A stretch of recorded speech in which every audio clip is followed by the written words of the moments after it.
ایک بات اپنے ذہن کے اندر اچھی طرح سے بٹھا لیں کہ جتنے لوگ بھی میرے نبی پاک صلی اللہ علیہ وسلم کے پاس ہیں نا، جتنے بھی، وہ حضور کی اولاد ہو یا نبی پاک کے اصحاب ہو، سارے، یعنی آپ یہ سمجھ لیں کہ سرکار ایک جنگ سے واپس آ رہے تھے تو انسان کا یہ مزاج ہوتا ہے کہ گھر قریب آ جائے تو شوق اس کا بڑھ جاتا ہے۔ نبی پاک صلی اللہ تعالی علیہ وسلم جب بھی کہیں سفر سے واپس آتے تھے، مدینے منورہ کی عمارتیں، مدینے کے گھر نظر آتے تھے تو گھوڑا تیز کر لیتے تھے۔ تیز تیز گھوڑے دوڑ رہے تھے تو مدینہ منورہ کی مٹی اڑی۔ کچھ لوگوں نے نا اپنے چہروں پہ کپڑے رکھ لیے، مٹی اڑتی ہے تو لوگ کپڑے رکھ لیتے ہیں۔ فرمایا یہ پیچھے کرو بھائی، یہ مدینے کی مٹی ہے، یہ جہاں جہاں لگے گی اللہ شفائیں عطا فرمائے گا۔ تو وہ مٹی جو میرے سرکار کے قدموں سے لگ جائے، اللہ تو اس میں شفا پیدا کر دیتا ہے۔ اور آپ غور کرتے ہیں کہ وہ ابو بکر صدیق جو ہر وقت محبوب کے ساتھ سائے کی طرح رہے، وہ فاروق اعظم جن کو نبی پاک اللہ سے مانگ کے لے لے تھے، حضور نے رب سے مانگا، جناب عمر مانگا، اور وہ عثمان غنی، طبرانی میں آپ کو روایت ملے گی، مجمع الزوائد میں بھی ملے گی۔ لوگ بڑی ڈنڈی مارتے ہیں لیکن جو اصل ہے وہ بہرحال اصل ہی ہے۔ محدثین نے تصریح کے ساتھ روایت درج کی ہے، نبی پاک علیہ السلام نے اپنی پہلی بیٹی کا نکاح حضرت عثمان سے کیا، وہ وصال کر گئی، دوسری کا بھی کر دیا۔ پہلے حضرت رقیہ جناب عثمان غنی کے نکاح میں تھی، پھر سیدہ ام کلثوم کا نکاح کیا۔ کچھ لوگوں نے عرض کی یا رسول اللہ عثمان بڑا نصیبوں والا ہے، دوسری بیٹی بھی آپ نے دے دی۔ پتہ حضور نے کیا فرمایا؟ یا آپ نے یہ بات آپ نے یاد رکھنی ہے، یہ میری خواہش ہے، یاد رکھیں۔ علماء توجہ کریں، حوالہ میرے ذمہ رہا۔ نبی پاک صلی اللہ تعالی علیہ وسلم نے فرمایا، اور میں نے خود نہیں عثمان کا نکاح کیا ام کلثوم سے، میرے رب نے مجھے وحی فرمائی ہے تو نکاح کیا ہے۔ اللہ نے وحی کی ہے کہ محبوب دوسری بیٹی کا نکاح بھی عثمان کے ساتھ کر، وحی الہی کے ساتھ۔ تو حضور کے جمیع اصحاب، دیکھو ایک ذرا کم کریں، ایک بات اچھی طرح سے اپنے ذہن میں بٹھا لو، اچھی طرح سے۔ اگر میرے ساتھ رہنے والے لوگ ٹھیک نہیں نا تو پھر اس کا مطلب ہے میں بھی ٹھیک نہیں۔ کو نہیں سمجھ آئی تو میری بات؟ اور بھائی اگر میرے ساتھ رہنے والے بندے، ان کی تربیت کون کرتا ہے؟ وہ رہتے کس کے ساتھ ہیں؟ اگر وہ ٹھیک نہیں تو معنی کیا ہے؟ میں بھی ٹھیک، میں ٹھیک ہوتا تو انہیں ٹھیک کرنا دیتا۔ اللہ کرے آپ کو سمجھ آئے۔ یہ سورج آپ کو پتہ ہے کہ یہ آپ یہاں سب بچھا کے نماز پڑھ لیں تو نماز ہو جاتی ہے، کیوں؟ اس لیے کہ سورج کی تپش، سورج کی تپش زمین کو پاک کر دیتی ہے۔ میرے نبی پاک صلی اللہ تعالی علیہ وسلم کے آنے سے پہلے نماز ہر جگہ نہیں ہوتی تھی، ہر جگہ نماز ادا نہیں کی جا سکتی تھی۔ مخصوص عبادت گاہ میں، مندر میں، گرجے میں لوگ مخصوص جگہ جا کے نماز پڑھتے تھے۔ ایک اور کام کر دیں گے، تھوڑی سی بس رہنے، مخصوص جگہ صرف نماز ہوتی تھی، ہر جگہ نہیں ہوتی تھی۔ پھر میرے محبوب دنیا میں آئے تو حضور نے فرمایا میرے قدموں کی برکت سے نا رب نے ساری زمین کو مسجد بنا دیا ہے۔ فرمایا تم جہاں بھی نماز پڑھو گے، جہاں بھی سجدہ دے لو گے، جہاں بھی مصلی بچھا لو گے، رب وہی تمہاری قبول فرما لے گا۔ اب بات کو سمجھ لیں کہ قدم مبارک اگر حضور کے زمین پہ لگ جائیں تو ساری زمین مسجد بن جاتی ہے۔ اور جس ابو بکر صدیق نے مصطفیٰ کریم کو اپنے کندھوں پہ اٹھا لیا، سارے محبوب کو ہی اٹھا لیا۔ وہ کسی درویش نے غار ثور کو دیکھا نا تو غار ثور پہ جا کے نا جب غار حرا دیکھیں تو حضرت خدیجہ یاد آتی ہیں کیونکہ وہ وہاں کھانا پہنچاتے ہیں، اور غار ثور دیکھیں تو جناب ابو بکر صدیق یاد آتے ہیں۔ تو کسی شاعر نے دیکھا نا حضرت غار ثور کو تو اسے جناب صدیق اکبر یاد آئے تو وہ بول پڑا، کہنے لگا حضرت صدیق اکبر نے حضور کو اٹھایا تھا تو دوڑے جا رہے تھے، تو پنجہ زمین پہ رکھتے تھے، پورا پیر نہیں، پنجہ۔ تو وہ پنجابی کا شاعر کہتا ہے پباں پار جے قدم نہیں لاؤندا پباں پار قدم نہیں لاؤندا تے سور پہاڑ تے چڑھیا جاندا او پیا جاندا تے یار نبی دا تے اصلی دلدار نبی دا۔ اب ایک بات آپ سے کرنی ہے، پھر میں نے آگے مزید عنوان کی طرف بڑھنا ہے۔ قرآن مجید نے فرمایا محمد الرسول اللہ، محمد اللہ کے رسول ہیں صلی اللہ علیہ وسلم۔ فرمایا والذین معہ، اور وہ جو ان کے ساتھ ہیں نا، اشداء علی الکفار، وہ کافروں پر سخت ہیں، رحماء بینہم، آپس میں بڑے رحم دل ہیں۔ جو نبی پاک کے ساتھ والے ہیں وہ آپس میں بڑے، بول کے بتائیں کون کہتا ہے؟ کون کہتا ہے؟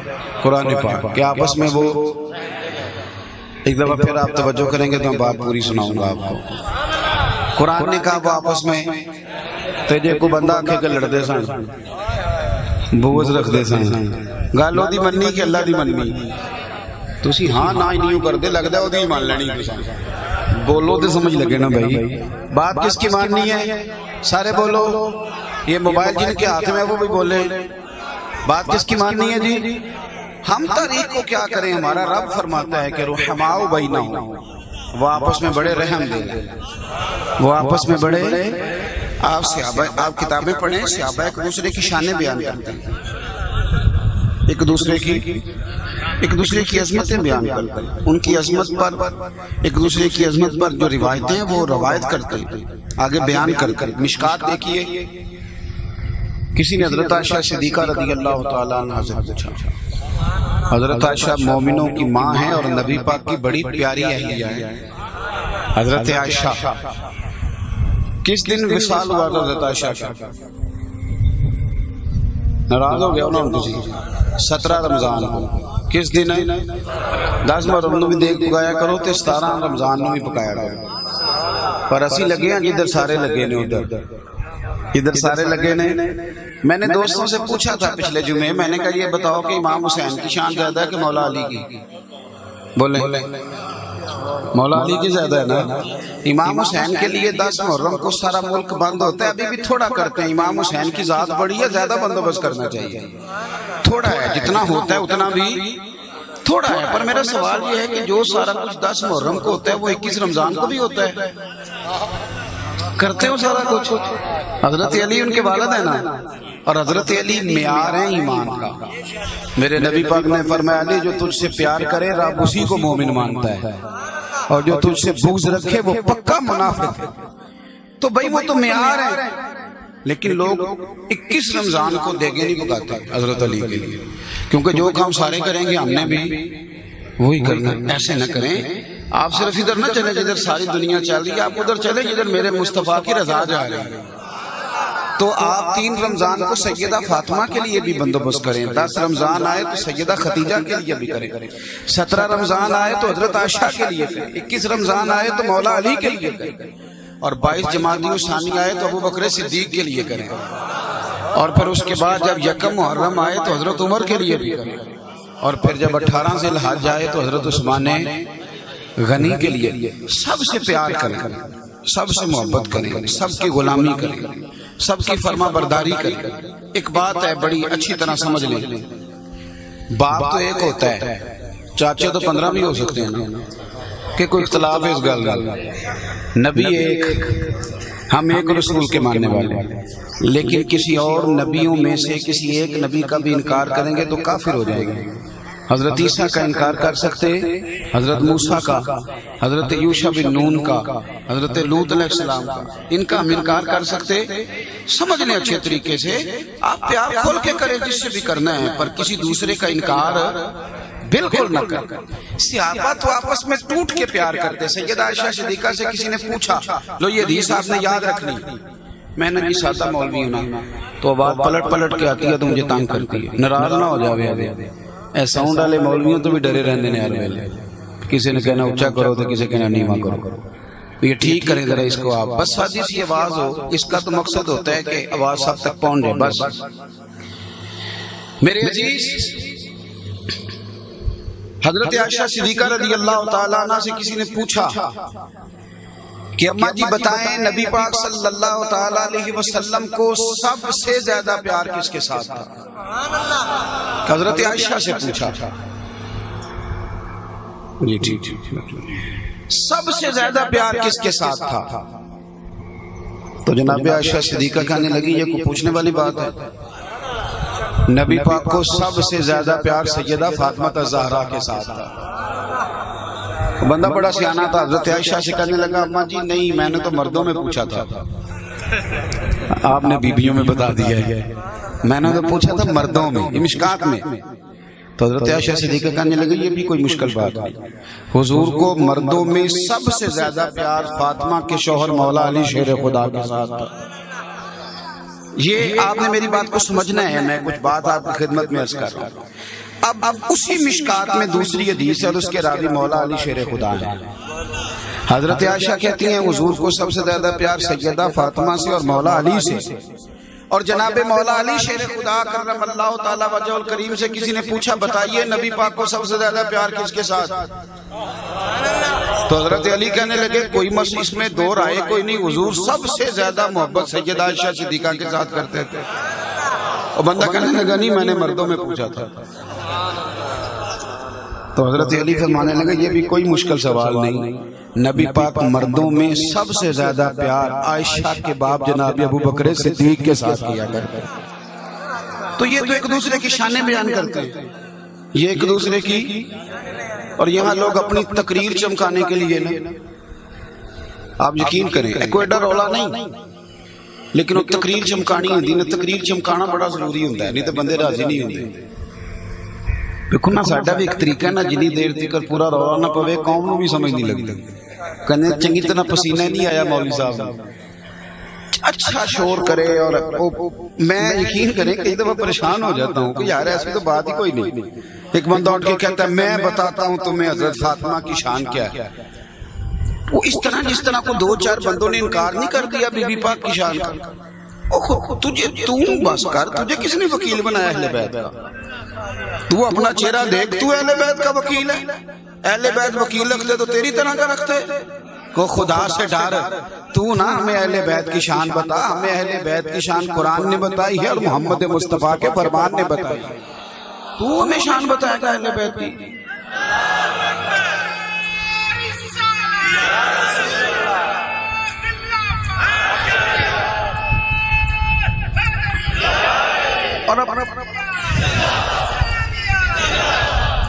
اور ایک اسی طرح ایک بندہ اٹھ کے کھڑا ہو جائے گا میں بتاتا ہوں جی لوگوں کو، آج میں بتا کے چھوڑوں گا حضرت عمر کی شان کیا ہے۔ اور میں نے کہا تو رہن دے یار، تو شان تو بتا گئے رسول پاک حضرت عمر فاروق۔ مجموع زوائد میں لفظ ہیں، علامہ صفوری نے لکھا ہے سبحان اللہ، میرے محبوب فرماتے ہیں اگر حضرت جبریل امین 950 سال، جبریل امین علیہ السلام 950 سال، جبریل 950 سال میرے عمر کی شان بیان کرے تو پھر بھی عمر کی شان ختم نہیں ہوتی۔ تو آپ نہ وکیل بنے حضرت عمر کے، آپ مہربانی فرمائیں، آپ تو اپنی تقریر چمکانے کے لیے، اپنی تقریر چمکانے کے لیے، ہم یقین کریں میں میلاد شریف کی محفل میں جاتا ہوں تو میرے لیے تھوڑی مشکل ہوتی ہے جب کبھی دیہاتوں میں چلا جاؤں تو۔ اب دیہاتوں میں نا فرض کر دیا لوگوں نے کہ کربلا کا واقعہ سنائیں، اب کربلا کے جو واقعات ہیں نا کربلا کے اندر کے، میرا آپ سے سوال ہے صحیح بتانا، وہاں لوگ تو سارے شہید ہو گئے تھے اور امام زین العابدین رضی اللہ تعالیٰ عنہ تو بڑے بیمار تھے، تو یہ کربلا کے اندر جو اتنی لوگوں نے کہانیاں بنائی ہیں بھئی وہاں بڑا ظلم ہوا، شہادت ہوئی، مستند روایتوں میں چیزیں موجود ہیں، لیکن وہ جو کس کہانیاں بہت زیادہ بنائی ہیں ان سے پوچھو تمہیں کس نے بتائی ہیں ساری؟ تسی ہوتے سو لگ پہ کبیندے سو پہ، اس قدر زیادہ کہانیاں، مقصد یہ ہے کہ کوئی نہ کوئی محرم میں روئے، یہ ضروری ہو گیا نہ ایسے کریں۔ جب کسی شخص کے بارے میں مستند چیزیں موجود ہیں اور بڑی مضبوط کسی کی عظمتیں موجود ہیں تو آپ کچی روایتوں کا سہارا کیوں لیتے؟ قرآن و سنت سے باہر کیوں جاتے؟ اسی طرح میں ایک جگہ محفل میلاد میں گیا تو مجھے نہ ایک بابا جی کہنے لگے کہ تساں آج حضرت علیمہ دی تے گل سنائی کوئی نہیں، سارا میلاد پڑھ چھڑیا جائے۔ میں کہ جی میں تے حضرت شیمہ دی بھی کوئی نہیں سنائی، حضرت صفیہ دی بھی کوئی نہیں سنائی۔ اب یہ پکی بات ہے، اور میں ناراض نہ ہوئیے گا، میں پریشان ہو جاتا ہوں، میں کہتا ہوں یار ساری زندگی آپ یقین کریں، میرے سے تو خیر اب میں مصروف زیادہ رہتا ہوں، محفلوں میں نہ بیٹھ سکتا ہوں، نہ زیادہ جگہ جا سکتا ہوں۔ ایک جگہ میں ایک محفل میں بیٹھا تھا تو ایک صاحب نے نا صرف حضرت حلیمہ کی گھوڑی نا بھی چلائی تھی، اونٹنی واپس مکے آ کے، تو اونٹنی ابھی واپس گئی تھی تو 1.5 گھنٹہ ہو گیا تھا۔ تو میں نے ان سے کہا کہ اجازت ہے؟ کہتے نہیں پیر صاحب تھوڑی دیر بیٹھو۔ میں کہا انہیں پتہ نہیں اونٹنی کدوں پہنچنی، تو میں نے تو جان دینا بھائی آپ بھائی قرآن پڑھیں، حدیث پڑھیں، اتنی حدیثیں آپ نے ساری سنا لی ہیں لوگوں کو، مستند حوالے آپ کے پاس موجود ہیں، آپ ایک حدیث کو روز بیان کریں، لوگوں کو یاد کرا دیں، کوئی حرج نہیں، لیکن اس طرح کے ماحول نہ بنائیں کہ جس کے اندر کچی باتیں لوگوں کے سامنے جائیں۔ اسی طرح کے بہت سارے معاملات ہیں، تو اہل بیت نبوت کے ساتھ پیار کریں کھل کے، لیکن اس کا معنی یہ نہیں کہ آپ دل میں یہ کہیں کہ فلانا اہل بیت سے بغض رکھتا ہے تو میں نے اس کو بھی ہائی لائٹ کرنا ہے۔ یہ تو ایک دوسرے سے پیار کرنے والے لوگ۔ حضرت عمر فاروق رضی اللہ تعالیٰ عنہ کا مزاج یہ تھا کہ کرتا نہ ان کا پرانا ہو گیا، اتنا پرانا ہو گیا کہ پیوند لگنے کی جگہ ہی کوئی نہیں، اپنا کرتا اتنا پرانا۔ صحابہ مسجد میں بیٹھے میٹنگ بلا لی، کہنے لگے یار حضرت ابو بکر صدیق کے زمانے میں تو غربت تھی، اب تو بڑی دولت آ گئی ہے، تو عمر کے پاس بھی بڑے پیسے آتے ہیں لیکن سارے اللہ کے راہ میں بانٹ دیتا ہے، مال غنیمت میں سے بڑا حصہ ملتا ہے۔ عمر سے کہنا ہے کرتا نیا لے لے، کہنا چاہیے جی کہنا چاہیے، بڑے بڑے وزیر ملنے آتے ہیں اور وہی پرانا کرتا۔ ہمارے بچے بھی مشورے دیتے ہیں نا ابا جی دور بدل گیا ہو، تو حضرت عمر کو کہنا ہے کرتا نیا لے لے۔ میٹنگ ہو گئی، طے ہو گیا، بالکل کہنا چاہیے جی اسلامی وقار ہوگا اگر حضرت عمر اچھا لباس پہنیں گے، طے ہو گئی۔ ایک صحابی بولے، کہنے لگے طے تو کر لیا ہے پر اس شیر کا نام بتاؤ جو عمر سے بات کرے گا۔ بندہ بھی بولو کون سا ہے۔ اور یہ سب کی عادت تھی، صرف حضرت عمر کی نہیں، مولا علی کا بھی یہی مزاج ہے۔ مولا علی شیر خدا نہ کوفے کی جامع مسجد کے باہر کھڑے ہو کے کہہ رہے تھے میری کو زرہ خرید لو، یہ میں بدر میں بھی لے کے گیا تھا، احد میں بھی لے کے گیا، خرید لو، بڑی تبرک والی ہے۔ تو ایک بندے نے کہا علی اتنی تبرک والی ہے تو بیچ کیوں رہے ہو؟ تو آپ فرمانے لگے میری طاقت پرانی ہو گئی ہے اور میرے پاس نئی خریدنے کے پیسے کوئی نہیں، اگر میرے پاس پیسے ہوتے نا نئی خریدنے کے تو کبھی بیچتا نہ۔ اور بھائی یہ سب کا مزاج تھا، دنیا انہوں نے قریب آنے نہیں دی، دولتوں کا مزاج ہی نہیں۔ حضرت عمر رضی اللہ تعالیٰ عنہ، کون بات کرے گا حضرت عمر سے؟ تو اب سب چپ کر گئے، تو ایک صحابی کہنے لگے میرا خیال ہے مولا علی سے کہنا چاہیے، حضرت عمر ان کی بڑی قدر کرتے ہیں، یعنی کل صحابہ کو پتا ہے کہ یہ آپس میں ایک دوسرے کی بڑی قدر کرتے ہیں۔ حضرت عمر سے حضرت علی سے کہتے ہیں، مولا علی سے کہا کہ دیکھیں نا اتنے ملکوں کے وزیر آتے ہیں، سفیر آتے ہیں، پر عمر وہی پرانا کرتا پہن کے بیٹھتے ہیں، آپ ان سے کہیں کرتا بدل لیں۔ حضرت علی کہنے لگے بات تمہاری ٹھیک ہے پر عمر میرا یار ہے، مجھے اس کی طبیعت کا پتہ ہے، میں نے کہنا کوئی نہیں عمر سے، میں نے وہ نہیں کہنا، یہ مجھے پتہ ہے اس کی طبیعت کا، یہ میں نہیں کہتا۔ انہوں نے کہا علی آپ حکمت کے شہر ہیں، اللہ نے آپ کو بڑا نوازا ہے، دانائی حکمت اللہ نے بڑی دی ہے، تو آپ پھر ہمیں کو رستہ ہی بتائیں حضرت عمر کو کیسے مائل کیا جائے نئے کرتے پہ۔ تو حضرت علی فرمانے لگے اس طرح کرو، سیدہ عائشہ صدیقہ سے کہو، مومنوں کی ماں ہیں، حضور کے گھر کے اندر سے پیغام جائے گا تو پھر نہیں عمر انکار کرتا۔ لوگوں نے جا کے سیدہ عائشہ صدیقہ سے کہا ماں جی عمر فاروق سے کہیں کرتا بدل دے۔ یہ جو زندگی ہم بنا لیتے نا فیشن والی، یہ زندگی بندے کو خراب کرتی ہے۔ جڑا بندہ کڑھائی والے کپڑے پہنتا ہے پھر کو ویکھے نہ تے پریشان بھی بڑا ہوتا ہے کہ انہیں پیسے لائے نے ویندے کوئی نہیں پیا۔ جڑا سادہ بندہ ہے انہوں کوئی پریشانی کو دیکھ لے تب بھی ٹھیک ہے، نہ دیکھے تب بھی ٹھیک ہے۔ سادی زندگی سوکھی آسان، اسی کسی دے کچھ بھی نہ لگ دے، نہ کوئی ساڈا درد، ضرورت ہی کوئی نہیں۔ تو حضرت عمر فاروق سے کہنا کرتا بدل لیں۔ حضرت عائشہ صدیقہ سے کہا تو آپ فرمانے لگی بالکل میں کہتی ہوں بدلنا چاہیے عمر کو کرتا۔ بڑے بڑے وزیر آتے تھے، عمر کہتے تھے جاؤ دوڑ جاؤ ٹائم کوئی نہیں، پر سیدہ عائشہ صدیقہ کا پیغام گیا تو عمر دوڑے گئے، جا کے نا دروازے پہ بیٹھ گئے، سلام اماں جی میں نے دیر تو نہیں کر دی؟ نہیں ٹھیک ہے اماں جی میری کوئی شکایت تو نہیں آ گئی؟ نہیں کوئی نہیں عمر تو کیوں پریشان، خوش وقت ہوں حضور کے کاشانہ نور سے پیغام آیا. تو سیدہ عائشہ صدیقہ کہتی ہیں میں نے پوری بات پس منظر کے ساتھ انہیں سنائی. میں نے کہا دیکھیں پہلے غربت تھی، اب اللہ نے اسلام کو وسعت دے دی ہے اور آپ کو بھی مال غنیمت میں سے پیسے ملتے ہیں، آپ سارے بانٹ دیتے ہیں. تو صحابہ کا خیال ہے کہ کرتا بدلنے بڑے بڑے وزیر آتے ہیں. ماں باپ کی بات سمجھ میں نہ بھی آئے تو پھر بھی مان لینی چاہیے. حضرت عمر فاروق نے 1 منٹ نہیں لگایا، کہنے لگے اماں جی جیسے آپ کہیں گی میں ویسے کروں گا، جیسے آپ کہیں گی میں ویسے کروں گا، لیکن ایک بات کرنے کی اجازت ہے. اماں جی فرمانے لگی کر لو.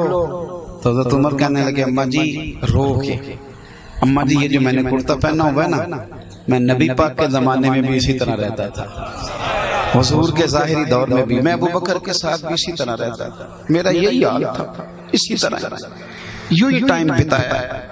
اور دیکھیں میرے بال اب سفید ہو گئے، اماں جی میں بوڑھا ہو گیا ہوں، 60 سال سے اوپر عمر چلی گئی. میرا دل کرتا ہے کہ وہی رنگ رہے جو میرا مصطفیٰ کے زمانے میں تھا، میں بدلنا نہیں چاہتا، مہربانی فرمائیں. تو حضرت اگر آپ حکم کریں تو میں حاضر ہوں. حضرت عائشہ صدیقہ رضی اللہ تعالیٰ عنہ فرمانے لگی عمر جو بات صحابہ کہہ رہے تھے وہ بھی ٹھیک تھے، پر تو جو کہہ رہا ہے وہ بالکل ہی ٹھیک ہے، تو آپ جائیں، آپ آزاد ہیں. میں نے جو بات سنانی ہے وہ آگے آ رہی ہے. یعنی اپنا حال یہ ہے کہ سارے مل کے کہیں کرتا نیا لے لو، تو فاروق اعظم نیا کرتا نہیں لیتے. لیکن ملک شام سے نہ کچھ جبے آئے، حضرت عمر نے سب صحابہ میں ایک بانٹ دیا، لیکن امام حسن حسین کو نہیں دیا. یہ جو تنقید کرنے والے ہوتے ہیں نا، انہوں نے تنقید جیب میں رکھی ہوتی ہے اور 1 منٹ لگاتے ہیں تنقید کر دیتے ہیں. سب کو دے دیا لیکن حسنین کریمین کو نہیں دیا، امام حسن حسین. کچھ لوگوں کے دلوں میں بڑے بڑے خیالات آئے کہ شہزادوں کو تو عمر پہلے دیتے ہیں، آج کیا معاملہ ہوا. بات لوگوں کے ذہنوں میں تھی، توجہ ہے نا میری بات پر. اپنا حال یہ ہے کہ سارے مل کے بھی کہیں کرتا نیا لے لو تو عمر لیتے نہیں، لیکن جبے آئے بانٹ دیے، صرف حسن حسین کو نہیں دیے. 1 مہینے کے بعد حضرت عمر فاروق نے نا جمعے والے دن امام حسن حسین کو بلایا، اور جب وہ آئے نا تو سیدنا فاروق اعظم نے منبر پہ 2 جبے رکھے تھے، اور جب وہ کھولے تو صحابہ کہتے ہیں آش کار اٹھے، نہ اتنا قیمتی کپڑا دیکھا، نہ اتنا پیارا کام کبھی دیکھا. تو حضرت عمر فاروق فرمانے لگے جبے پہلے بھی آئے تھے، میں نے سب کو بانٹ دیے، اپنے پتر کو بھی ایک دیا تھا، وہ سب کے لیے ٹھیک تھے پر حسن حسین کے قابل نہیں تھے. فرمایا میں نے نا ملک شام میں آرڈر دیا تھا باقاعدہ، یعنی خود کہیں کرتا بدل لو تو بدلنے کو تیار نہیں ہے، لیکن حسنین سے پیار اتنا ہے. فرمانے لگے میں نے وہاں آرڈر دیا تھا کہ شاندار کپڑا ہو اور بہترین کام ہو، اس لیے کہ کسی عام کو نہیں دینے، مصطفیٰ کے شہزادوں کو دینے. میرے دوستو ان کا آپس میں پیار، ان کا احترام کا رشتہ، ان کا ایک دوسرے. حضرت امام حسن اور حسین کی شان کی جتنی حدیثیں ہیں نا، مستند کتابوں میں بخاری مسلم سے لے کر مسند امام احمد بن حنبل تک، مشکات سے لے کر طبرانی تک، تمام کتب احادیث کے اندر جو ان کی شان کی مستند حدیثیں ہیں اس کے راوی حضرت ابو ہریرہ ہے. اور آج لوگوں کو حضرت ابو ہریرہ سے بھی بڑی پریشانی ہے، حالانکہ تمام حضرت حسنین کریمین کی عظمتوں کی روایت سیدنا ابو ہریرہ نے فرمائی. ہم نے کرنا کیا ہے؟ ہم نے نہ صحابہ اور اہل بیت سے جذباتی پیار کرنا ہے. میری بات کی سمجھ آ رہی ہے آپ کو؟ میری کوشش ہے میں آپ کو صحیح کر کے بات سمجھا دوں، زیادہ سادی کر کے. ایک بات آپ سے پوچھنی ہے، میں مووی اگر 1-2 ہی بن رہی ہے وہی کافی نہیں، آپ تھک جائیں گے موبائل اٹھا اتنی کافی ہے. اور ویسے بھی ویڈیو بنانا کوئی فرض تو ہے نہیں مذہب میں، نہ کوئی اس کا ثواب ملتا ہے، تو اسی پہ میرا خیال ہے گزارا کر لیں. پچھلوں کو تکلیف ہوتی ہے جب آپ اونچا کر لیتے ہیں. میری بات پہ آپ نے توجہ کرنی ہے. ایک بات آپ سے پوچھنی ہے اور مہربانی کرنا ذرا مجھے ہاں نہ میں جواب دے رہا ہوں. آپ نے کبھی دیکھا ہے کہ ایک بندہ بڑا بیوقوف ہو اور ان پڑھ بھی ہو اور بھاگا مسجد آئے، جلدی بھی اسے بڑی ہو؟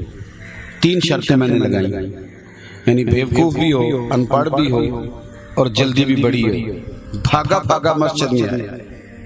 نہیں پھر توجہ کریں میری بات. بندہ سیانا بھی نہیں, پڑھا لکھا بھی نہیں, اور آیا بھی بھاگا بھاگا ہے. کبھی آپ نے دیکھا ہے کہ اس طرح کا بندہ تیزی سے آیا ہو اور مسجد کے اندر جوتوں سمیت ہی چلا گیا ہو؟ ہاں نہ کرو. وہ بیوقوف بھی ہے, ان پڑھ بھی ہے, اور جلد باز بھی ہے. لیکن جتنی مرضی بھی اس میں بیوقوفی ہے, جتنی مرضی بھی جہالت ہے, جتنا مرضی بھی جلد باز ہے, اس کے ذہن میں بات بیٹھ گئی ہے کہ یہ مسجد ہے. چھوٹے بچے کی بندہ ساری ضدیں مان لیتا ہے, لیکن چھوٹا بچہ بھی کہنا میں نے جوتوں سمیت مسجد جانا ہے, تو بڑا پیار کرنے والا دادا, نانا, نانی, دادی وہ اس کے جوتے اتروا دیتے ہیں, کہتے ہیں نا بھائی یہ مسجد ہے, یہ مسجد ہے. مسجد میں بغیر جوتوں کے جائیں گے, جوتوں سمیت جا سکتے کہ آپ جوان میری بات پہ پھر غور کریں. یعنی ذہن میں بیٹھ گیا یہ مسجد ہے. کوئی بندہ بھول کے بھی مسجد میں جوتے لے کے جاتا, بس آپ اپنے ذہن میں بٹھا لیں, اور یہ پکا بٹھا لیں کہ یہ نبی پاک کے صحابہ ہیں اور یہ حضور کی اولاد ہے. ہم نے کبھی بھول کے بھی بے وقوفی اور جہالت کے ساتھ بھی ان کی بے ادبی کرنی سننی, یہ طے کر لیں اپنے ذہن میں, یہ طے کر. اور اگر یہاں کمزوری آ گئی تو حالات خراب ہوں گے, خراب ہوں. سنو حدیث لکھی اعلیٰ حضرت بریلوی رحمۃ اللہ علیہ فتاوی رضویہ میں 10ویں جلد کے اندر. اگرچہ حدیث بخاری میں بھی, مسلم میں بھی, دیگر کتابوں میں بھی ہے, پر اعلیٰ حضرت رحمۃ اللہ علیہ فرماتے ہیں میں نے سب سے لے کے نا تو گلدستہ بنا کے تمہیں دیا ہے. نبی پاک صلی اللہ علیہ وسلم کے نا شہزادے سارا دن ہی مسجد میں رہتے تھے. ایک ہوتا ہے کہ بندے کے ننیال یا تدیال دور ہوں تو بندہ مہینے کے بعد آئے تو سارے اس کو پیار کرتے ہیں, بڑے عرصے کے بعد آیا, سال بعد آیا, 6 ماہ بعد آیا. لیکن حسنین کریمین تو سارا دن وہاں رہتے تھے, سارا دن حضور کے پاس دروازہ مسجد میں کھلتا تھا. پھر بھی نبی پاک صلی اللہ علیہ وسلم نے ابھی شہزادے گئے گھر تو میرے محبوب نے فرمایا فاطمہ سے کو بچوں کو بھیجے, میرا ملنے کو دل کرتا ہے. اور میں ایک بات اور بھی آپ سے عرض کروں یہاں روک کے, اپنے گھروں میں اپنی اولادوں کو ٹائم دیں. ہمارے بچے ہمارے ساتھ سیٹ نہیں ہوتے, ہمارے پاس وہ ٹائم ہی کوئی نہیں. ہم کبھی لیکچر آیا ہو تو بچوں کو جھاڑ دیتے ہیں, تسی نماز نہیں پڑھتے تاں نہیں میری روزگار جی برکت. ابا جی تسی آپ پڑھ لیا کرو, آپ سویرے اٹھ کے پڑھیں, انشاءاللہ بچے بھی پڑھیں گے. لیکن اگر آپ کہیں کہ میں سوؤں گا اور بچے, تو پھر بچوں سے بھی پڑھی جاتی کوئی نہیں.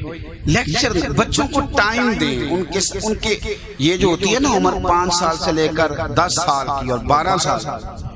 نفسیات کے لوگ کہتے ہیں بچے کے ذہن کی سطح پہ سوالات ابھرتے ہیں, دین کے بارے میں, معیشت کے بارے میں بھی, معاشرت کے بارے میں بھی, اخلاقیات پہ بھی, اور بھی کئی مسائل. اس کے بالغ جب ہوتا ہے تو کچھ اور سوال جو آپ بھی کرنا چاہتا ہے, لیکن چونکہ ابا سے اس کی دوستی نہیں ہوتی وہ کئی دفعہ کسی غلط آدمی سے باتیں پوچھتا ہے, اور غلط آدمی اسے غلط رنگ میں گائیڈ کرتا ہے.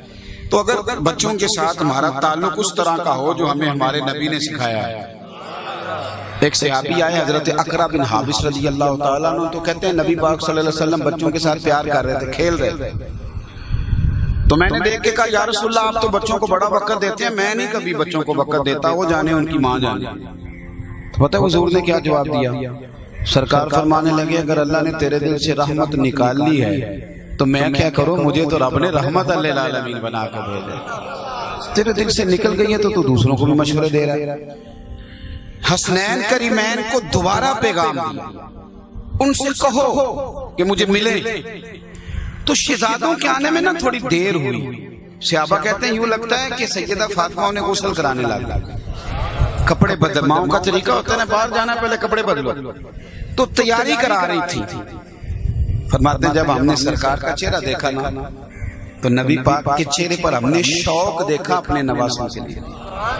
یعنی شوق تھا کہ آئے کیوں نہیں ابھی تک. ایک خاص کچھ لوگوں سے ملنے کا شوق ہوتا ہے اور ان کے چہرے دیکھ کے کئی لوگ رو پڑتے, اور کچھ ایسے ہوتے ہیں کہ بندہ کہتا ہے اب تو چلا جانا تو تیری مہربانی یہی ہے.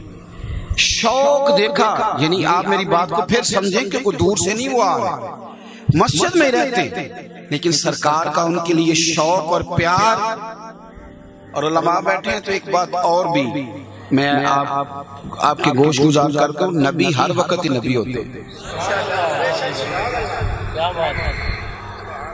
نبی ہر وقت ہی، جب نبی روٹی کھا رہے ہوں تو پھر بھی نبی ہوتے ہیں۔ آپ یہ نہیں کہہ سکتے یہ خالی نانا نواسا کا پیار ہے، اس لیے کہ یہ جو پیار کر رہے ہیں یہ بھی نبی کر رہے ہیں صلی اللہ علیہ۔ حضور کو تو کھانے کی ضرورت نہیں، صحیح بخاری میں موجود ہے، حضور فرماتے ہیں میں تو اپنے رب کے پاس رات گزارتا ہوں، کھلا بھی دیتا ہے پلا بھی دیتا ہے، پھر بھی روٹی کھائی تاکہ امت کو روٹی کھانے کا طریقہ سمجھ میں آ جائے۔ تو جس طرح حضور نے روٹی کھا کے ہمیں بتایا نا کہ روٹی اس طرح کھانی ہے، اسی طرح حسنین سے پیار کر کے دکھایا ہے کہ یہ میرا انداز ہے ان شہزادوں کے ساتھ۔ شہزادے ذرا دور سے آئے تو صحابہ کہتے ہیں ہم نے شوق دیکھا حضور کے چہرے کہ آ کیوں نہیں رہے، اور سرکار کا چہرہ انور اور آنکھیں دروازے پہ لگی ہوئی ہیں جہاں سے انہوں نے آنا تھا۔ جب وہ باہر نکلے شہزادے، دونوں شہزادے باہر نکلے تو کہتے ہیں سرکار نے نا اپنے گھٹنے زمین پہ رکھ دیے اور میرے محبوب نے دونوں بازو کھول دیے، امام حسن اور حسین سینے سے لگے۔ باپ ہر وقت نہیں دعا دیتا بچوں کو، دعائیں نکلتی ہر وقت ہیں، لیکن درد سے دعا تب دیتا ہے جب کسی مشکل میں آ جائے، بیمار ہو جائے تو کہتا ہے اللہ میرے بچوں کی خیر کر، اللہ ان پہ رحم کرنا، کہیں جا رہا ہو تو پھر درد سے دعا کرتا۔ نارمل حالات میں اس طرح دعا نہیں نکلتی، لیکن حسنین کو حضور نے سینے سے لگایا تو صحابہ فرماتے ہیں نبی پاک کے آنسو آ گئے۔ پتہ ہے حضور نے کیا فرمایا؟ یہ کیفیت ہے صحابہ اور اہل بیت کے پیار کی، اس کو سمجھو۔ سرکار نے سینے سے لگا کے فرمایا اے اللہ میں ان دونوں سے بڑا پیار کرتا ہوں، اللہ تو بھی ان سے محبت فرما۔ اور پھر میرے محبوب نے کیا جملے کہے اور کیا ہمیں مبارک دی، گویا سرکار نے حضور فرمانے لگے اے اللہ میں ان دونوں سے پیار کرتا ہوں، تو بھی ان سے محبت فرما، اور جو میرے حسن حسین سے پیار کرے تو ان سب سے بھی محبت فرما۔ تو خاص دلچسپی، ایک تو ان کے درمیان کبھی بھی عداوت نہ سمجھیں، دوسرا ایک خاص لگاؤ ہو ان سے۔ دیکھیں نا میں کبھی اپنے ابا جی کا ذکر کرتا ہوں تو رو پڑتا ہوں، پیار ہوتا ہے نا کچھ چیزوں سے، اماں جی کی بات کرتا ہوں تو کبھی پریشانی ہوتی ہے، کچھ چیزیں ایسی ہوتی ہیں جن کا آپ ذکر کریں آپ کے ذہن میں آئے تو ہر آدمی کے ذکر پہ وہ کیفیت نہیں ہوتی، کچھ خاص لوگ ہوتے ہیں جن کے تذکرے پہ انسان کہتا ہے کہ فلانا یار کاش میرے پاس ہوتا۔ حسنین کریمین ہوں، صحابہ ہوں، اہل بیت ہوں، ان کا جب آپ ذکر کریں تو آپ کے لفظ ہی نہیں، آپ کی باڈی لینگویج بھی بتائے، آپ کا وجود بتائے کہ آپ اس کا ذکر کر رہے ہیں، اس سے آپ بڑا ہی پیار کر رہے ہیں۔ آنکھوں کی روشنی، چہرے کا حسن، لبوں کے دلچسپی، اور یہی آپ آگے اپنی اولاد کے اندر بھی۔ پھر ان لوگوں کی اخلاق سے، ان کی سیرت سے، ان کے کردار سے، ان کے اٹھنے بیٹھنے سے آپ سیکھیں۔ دیکھیں امام حسن اور حسین بہت بڑے اعلیٰ اخلاق پر ماہر لوگ، فائز لوگ تھے، بڑے اعلیٰ اخلاق، اور وہ اخلاق جو قرآن بتاتا ہے۔ اب میں چونکہ اس لیے زیادہ آپ حضرات کے سامنے کو پہلو نہیں کھولنا چاہتا کہ میں سمجھتا ہوں کہ زیادہ سادی باتیں رکھی جائیں تو اچھی ہیں۔ پتہ ہے قرآن ہمیں کس طرح کے اخلاق سکھاتا ہے؟ انسان جب بیوی سے پورا ناراض ہو جائے تو پھر ہی طلاق دیتا ہے، یعنی جب کوئی حال نہ نکلے تو پھر طلاق تبھی ہوتی ہے نا میاں بیوی کی، جب حد ہو جائے۔ لیکن آپ کو پتہ ہے قرآن ہمیں کیا کہتا ہے؟ قرآن کہتا ہے کہ جب تم طلاق دے دو نا تو اس وقت بھی بد اخلاقی نہیں کرنا، جہیز نہیں روک کے رکھنا۔ فرمایا طلاق 2 دفعہ ہے، اب اگر تم نے بھیجنا ہے تیسری دفعہ دینی ہے طلاق، اور اگر تم نے طلاق دے کے بھیجنا ہے تو پھر بھی اخلاق کے ساتھ، اور اگر صلح کرنی ہے تو پھر بھی۔ پتہ کیا کہا قرآن نے؟ کہا فَإِمْسَاكُمْ بِمَعْرُوفٍ أَوْ تَسْرِيحٌ بِإِحْسَانٍ۔ ہم نہ قرآن پڑھتے ہیں نہ سیکھتے ہیں، تھوڑا غور کریں یہ 2 جملے، آپ یقین کریں ان 2 جملوں پہ پی ایچ ڈی کا مقالہ لکھا جا سکتا ہے، اس پر کئی گھنٹوں کے لیکچر ہو سکتے ہیں۔ یعنی طلاق ہو رہی، لیکن میرا رب فرماتا ہے فَإِمْسَاكُمْ بِمَعْرُوفٍ أَوْ تَسْرِيحٌ بِإِحْسَانٍ۔ فرمایا تیسری طلاق دے کے اگر بھیجنا تو پھر بھی احسان کر کے بھیجنا، اور اگر 2 طلاقوں کے بعد صلح کرنا تو پھر بھی نیکی کر کے رکھنا. یعنی شدید اختلاف میں بھی تمہارا لب و لہجہ برا ہونا چاہیے. تمہارا لب و لہجہ برا، یہ ہمیں سے آپ، یہ اہل بیت نے ہمیں سکھایا. مولا علی رضی اللہ تعالیٰ عنہ جنگ کر رہے تھے حضرت مولا کائنات، تو عرب کے لوگ نا بڑی سزا دے کے مارتے تھے اپنے دشمن کو. کبھی ناک کاٹ دی، پھر آنکھ کاٹ دی، پھر ایک انگلی کاٹ دی، تڑپنے کے لیے چھوڑ دیا. تو پھر جنگ میں جب بندہ کسی کے قابو آ جاتا تھا تو وہ چاہتا تھا کہ سامنے والے کو غصہ دلاؤں تاکہ مجھے جلدی مار دے، میرا ایک ایک عضو نہ کاٹا، جلدی مار دے. حضرت مولا علی نے کافر کو گرا لیا، اس کی تلوار پر زرہ پر قبضہ کر لیا. معاذ اللہ ثم معاذ اللہ، اس بدبخت نے پتہ کیا کہ حضرت علی پہ تھوک دیا. کیوں؟ کہ انہیں غصہ چڑھے مجھے جلدی قتل کرے. اس نے جب تھوکا نا تو حضرت علی کو تھوڑا غصہ تو آیا، اور آپ نے پتہ کیا کیا؟ اس کو چھوڑ کے پیچھے ہٹ گئے. مان لگا جا دوڑ جا. اللہ کرے آپ کو سمجھ آئے میری بات. اسی تے دینا ہے اٹ دا جواب پتھر میں. پنڈا دے بندے اور سیانے نے کہنے نے میں سنائیاں نے پھر چاہ. میں کیا بڑا بھائی تو والا بندہ، سنان والا چنگا ہے کہ چپ رہنا والا چنگا ہے؟ او کیا بات کی درویش نے. کہنے لگے جتن جتن تے ہر کوئی کھیڑے، او تو ہارن کھیڑ فقیرہ. جتن جتن تے ہر کوئی، یہ تو ساری دنیا کرتے، جتن جتن تے ہر کوئی کھیڑے تو ہارن کھیڑ فقیرہ. اوہ جتن دا مل کوڈی پیندائی ہارن دا مل ہیرا. کبھی بندہ ہار پر چپ بھی کر دیں، کیا عرض ہے؟ کسی وقت چپ کر کے بھی دیکھیں. حضرت علی نے کہا جا دوڑ جاؤ. اچھا وہ جان بچا رہا تھا، قابو آیا، ہوتا یہ تھا نا دوڑ جائے، لیکن ہم تو دشمن کو بھی پاکیزہ سزا دیتے. وہ دوڑا نہیں، وہ ٹھہر گیا. حضرت علی کہنے لگے جاتا کیوں نہیں؟ کہنے لگا علی قبضہ جو کر لیا، تلوار بھی لے لی، زرہ بھی لے لی، سارا کچھ آپ نے تو مارا کیوں نہیں؟ میں نے تو غصہ دلایا تھا کہ جلدی مار دیتے. تو حضرت مولا علی فرمانے لگے میری تیری ویسے ذاتی دشمنی تو کوئی نہیں، تو دین کا دشمن ہے تو تجھے مارنے آیا.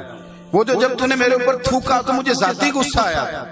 اب اگر میں تجھے مارتا تو ذات کے لیے مارتا. اور فرمایا علی کی تربیت نہیں کہ کسی کو ذات کے لیے قتل کر، یہ تربیت میں شامل نہیں. علی یہ تربیت نہیں دیتا کہ کسی کو ذات کے لیے. میں تو اللہ اور اس کے رسول کے دین کی سربلندی کے لیے تلوار اٹھاتا. فرمایا تو آزاد ہے. وہ شخص اتنا بڑا دشمن تھا کہ تلوار لے کے آیا ہوا تھا، قتال کرنے آیا تھا. پر جب حضرت علی نے معاف کیا اور یہ لفظ کہہ کہ حضرت علی مڑے تو پیچھے دوڑا. حضرت علی کا پلو پکڑ لیا، کہنے لگا مجھے تو کسی بدبخت نے غلط خبر دی تھی. اگر اسلام اتنا اعلیٰ دین ہے تو میں کیوں دور ہوں؟ مجھے بھی مدینے والے کا کلمہ پڑھا دو. اچھا میں اکثر دیکھتا ہوں کہ بڑی محفلوں میں جانے والا بندہ اٹھ کے گھر جاتا ہے تو لڑائی شروع کر دیتا ہے. مجھے کئی دفعہ ڈر لگتا ہے کہ گھر والے کہیں گے مولوی صاحب تو انویس نہ آکے کل ایسے پھر جندیں لڑائی کرے آجائے. بھئی کچھ سیکھیں تو صحیح، کچھ اخلاقی رویہ تو ہو، کچھ ہمارے لب و لہجے میں ٹھہراؤ ہو. اہل بیت سے ہم نے کیا لیا؟ امام حسن رضی اللہ تعالیٰ عنہ اپنی ایک بیوی کو طلاق دینا چاہتے تھے، اختلاف بہت زیادہ ہو گیا.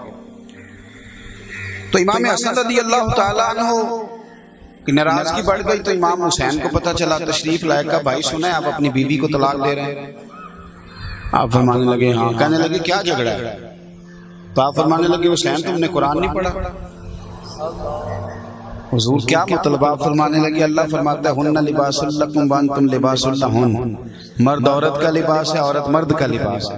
آپ فرمانے لگے حسین میری بیوی میں کوئی غلطی ہوگی تو میں چھپاؤں گا کہ تمہیں بتاؤں گا؟ میں اس کا لباس ہوں، میں پردہ ڈالوں گا. حضرت امام حسین نے اٹھ کے بھائی کا ہاتھ چوما. کہنے لگے بھائی آیت میں نے پہلے بھی سنی تھی پر تفسیر آج میری سمجھ میں آئی. تفسیر کی آج سمجھ آئی ہے کہ اس کی تفسیر کیا ہے. کچھ دنوں کے بعد امام حسن نے طلاق دے دی. تو امام حسین فرمانے لگے چل بھائی آپ بھی بتا دے کیا جھگڑا تھا. تو فرمانے لگے حسین چھوڑ، وہ غیر محرم عورت ہے، میں غیر محرم بیویوں کی باتیں تیرے ساتھ کیوں کروں؟ اگر اخلاقی رویوں میں تبدیلی نہیں آئی، سیکھا ہی نہیں اہل بیت سے کچھ. اور بڑی تگڑی دیگیں پکانے والا بھی چاول بانٹ رہا ہوتا ہے اور بچوں کو گالیاں دے رہا ہوتا ہے. اور بھئی تو اہل بیت کے نام کا لنگر بانٹ رہا ہے اور تجھے یہی نہیں پتا کہ یہاں تو نے بولنا کس طرح. لب و لہجے کے اندر اگر شستہ پن نہیں، ٹھہراؤ نہیں، ایک خاص خوبصورتی، ایک خاص لہجہ، دوسروں کے لیے درگزر کا رویہ، دوسروں سے پیار۔ امام حسن رضی اللہ تعالی عنہ فرماتے ہیں میری ماں سارا دن کام کرتی تھی مزدوروں کی طرح، چکی بھی پیستی، آٹا بھی گوندتی، روٹیاں بھی پکاتی، اور رات کو زمانہ سو جاتا تھا پر پاک رسول کی بیٹی مصلی پہ کھڑی ہو جاتی۔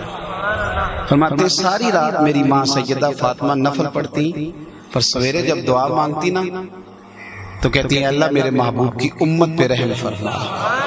تو کہتے ہیں میں نے ایک دن کہا، بچے کر لیتے ہیں نا پیار، میں نے ایک دن کہا اماں میرے لیے بھی دعا مانگو، تو کہنے لگی پتر میری دعاؤں پہ پہلا حق میرے نبی کی امت کا ہے۔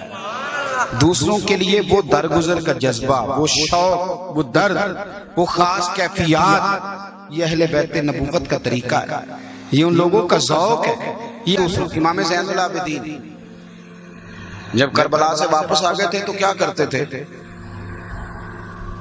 امام زین العابدین نے کربلا سے واپس آنے کے بعد سب سے زیادہ جو کام کیا وہ نماز پڑھنے کا کام۔ کون سا؟ رات ہو گیا نہیں تسی آندے ہو پیر صاحب نماز دی گل چھیڑتی، پیر تے وہ چنگا جڑا کہ میں تواڈے سیدیاں پڑھ چھڑاں گا، ہے نا جی، وہی چنگا نا پیر جڑا کہے میں تیرے لیے گٹ کر چھڑیا، اس پیر دا اپنا بھی گٹ ہو جانا یاد رکھے۔ یہ بڑے بدبخت ہیں، یہ لوگوں کو دین بیزار کرتے ہیں، یہ کہانیاں سناتے ہیں، بڑے ظالم جابر لوگ دین سے دور کرتے ہیں۔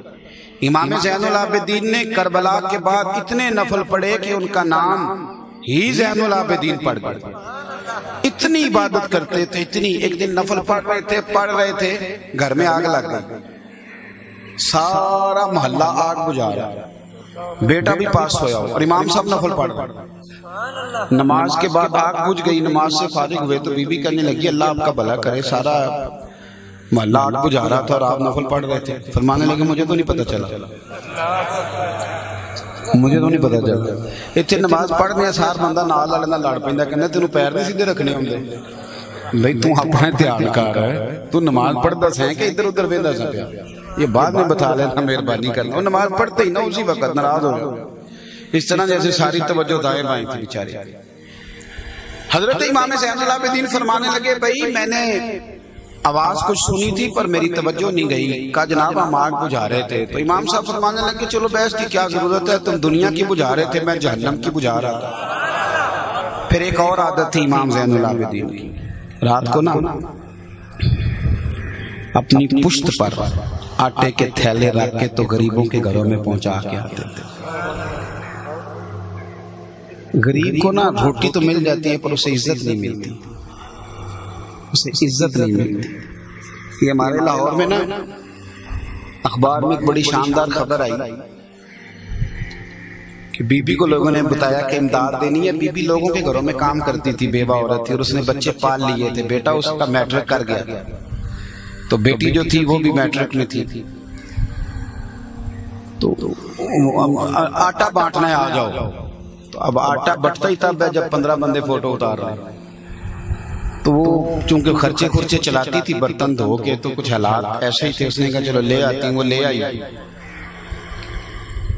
تو سیٹھ صاحب نے آٹے کا تھیلا دے دیا، تو اگلی صبح نا اس کی بیٹی اور بیٹا وہ آٹے کا تھیلا واپس کر دیا۔ تو اس نے کہا پتر واپس کیوں لے آئے؟ اس نے کہا ہمارا ابا اس وقت فوت ہوا تھا جب ہم دودھ پیتے بچے تھے، ہماری ماں نے نا مزدوری کر کے پالا ہے پر ہم کبھی رسوا نہیں ہوئے تھے، لیکن تو نے ایک آٹے کا تھیلا دے کے اخباروں میں خبر بھی دے دی، سوشل میڈیا پہ فوٹو بھی دے دی۔ ہمارے تو کلاس فیلو کہتے ہیں کہ تم مانگ کے آٹے کھاتے ہو۔ ہمارا رواج اتنا کڑا اور اتنا سخت ہے، میں تو کبھی کبھی پریشان، میں نے دیہاتوں میں دیکھا ہے امام مسجد کو بٹھا دیتی ہیں اتنے بیت دن دینے ہیں دانے، بیٹھا ہوا جس کے پیچھے نماز پڑھتے جو اللہ اور ہمارے درمیان وسیلہ بنتا اس کو کہتے ہیں دیتے ہیں دانے، توڑا لائے ہو ڈریں اللہ تعالیٰ سے۔ یہ رویہ اخلاقی رویہ یہ ہوتا ہے، اس طرح خیرات کریں گے اللہ کے راستے میں، یہ طریقہ ہوگا۔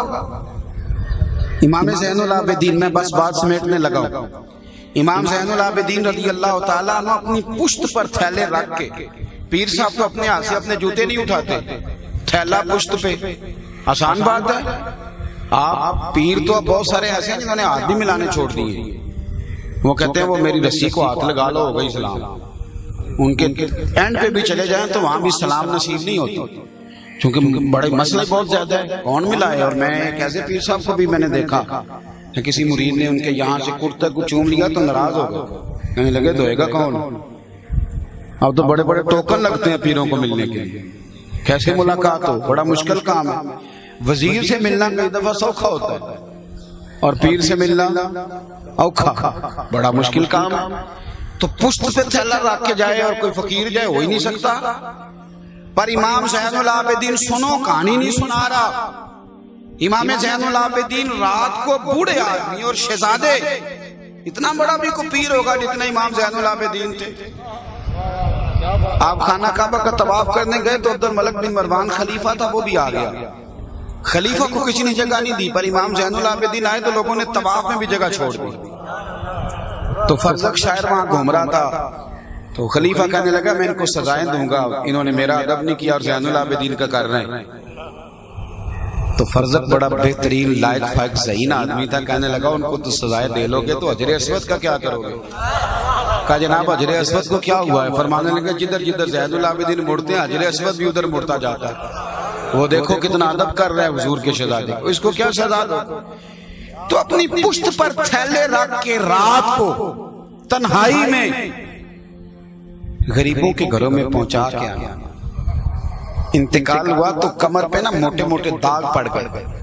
لوگوں نے بیٹے سے کہا کہ یہ نشان کیوں ہیں؟ فرمانے لگے میرا ابا رات کو لوگوں کے گھروں میں لنگر پہنچا کے آتا تھا، تو لوگ دیکھنے لگے شہزادے کی طرف کہ آپ کیوں نہیں جاتے تھے؟ تو فرمانے لگے میں کہتا تھا، پر حسین ابن علی کا بیٹا کہتا تھا نا پتر اگر تجھے بھیجوں گا تو اس غریب کا نام بھی بتانا پڑے گا، میں اسے رسوا نہیں کر سکتا۔ پھر لوگ آئے، جنازہ اٹھا تو دنیا آئی، کسی نے کہا میرا 15 سال خرچہ زین العابدین نے دیا، کسی نے کہا میری بیٹیاں زین العابدین نے بیاہ دی، کوئی ادھر رو رہا ہے کوئی ادھر رو رہا ہے۔ اکھاں جدو میٹیاں زمانہ مینوں روے گا، اپنا تے اپنا بیگانہ مینوں روے گا، اور جدو نہ میں دسیا میں خارا نو میں خانے وچ جام ٹوٹ جان گے تے میں خانہ مینوں روے گا، کئی لوک لوک رون گے تے کئی بک بک رون گے، گلیاں دا یانا تے سیانا مینوں روے گا۔ امام زین العابدین نے بتایا غریب کا درد۔ امام حسین جا رہے تھے نا تو رستے میں غریب سڑک پہ بیٹھ کے روٹی کھا رہے تھے، کہنے لگے حسین ہمارا بڑے دنوں سے دل تھا آپ کی دعوت کریں، آئیں گے؟ تو امام صاحب گھوڑے سے اتر گئے اور وہیں نہ جبہ سمیٹ کے زمین پہ بیٹھ گئے۔ آنکھوں نہ کسی پیر صاحب نے کیا ہو اتنے بیٹھ کے تسی بھی لنگر کھاؤ، آنکھوں نہ ہیں سارے ہی ماشاءاللہ کرنے والے، کسی کو کہیں امام زین العابدین رضی اللہ تعالیٰ عنہ وہیں، حضرت امام حسین وہیں بیٹھ گئے اور بہت ساری روٹی کھائی، ان کے ساتھ اٹھنے لگے۔ تو آپ کے شہزادے نے جاتی دفعہ پوچھا کہ ابا جی آپ تو دن میں ایک دفعہ کھاتے ہیں، ابھی کھا کے آئے تھے پھر کھا لی، اور اتنی کبھی نہیں کھائی جتنی اب کھائی۔ فرمانے لگے پتر بھوک نہیں تھی پر غریبوں کا دل تو رکھنا تھا نا۔